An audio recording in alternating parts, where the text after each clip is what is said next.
যে কোনো বিজয় উদযাপনের ইসলামিক পদ্ধতি কি, রাসূল সাল্লাল্লাহু আলাইহি ওয়াসাল্লাম এবং সাহাবায়ে কেরাম কিভাবে বিজয় উদযাপন করেছেন।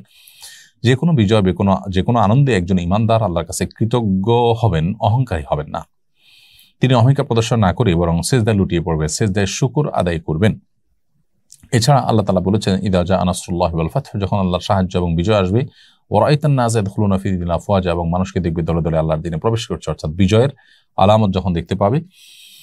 ফাসাব্বিহ বিহামদি রাব্বিকা ওয়াস্তাগফিরহু, তখন তাসবিহ মাখা প্রশংসা আল্লাহ তাআলার করবে এবং তার কাছে ক্ষমা প্রার্থনা করবে, অর্থাৎ সুবহানাল্লাহ ওয়া বিহামদিহি পড়বে, আস্তাগফিরুল্লাহ পড়বে। এটি হলো বিজয়ের পর করণীয়। নবী করিম সাল্লাল্লাহু আলাইহি ওয়াসাল্লাম মক্কা বিজয়ের পর তিনি মক্কার মানুষদের প্রতি ক্ষমাশীলতা প্রদর্শন করেছেন, সবাইকে ক্ষমা করেছেন এবং কোনো প্রকার প্রতিশোধ পরায়ণতা তিনি প্রদর্শন করেননি। ঠিক একইভাবে আমরা আমাদের বিজয়, আমাদের আনন্দের সময়ে প্রতিশোধের স্পৃহা যেন আমাদের মধ্যে জ্বলে না ওঠে, আমরা ক্ষমাশীলতা প্রদর্শন করব এবং সেই সাথে সহনশীলতা, এটি আমাদের মধ্যে থাকবে এবং আমরা চেষ্টা করব আল্লাহ রাব্বুল আলামিনের কৃতজ্ঞতা নিবেদন করব।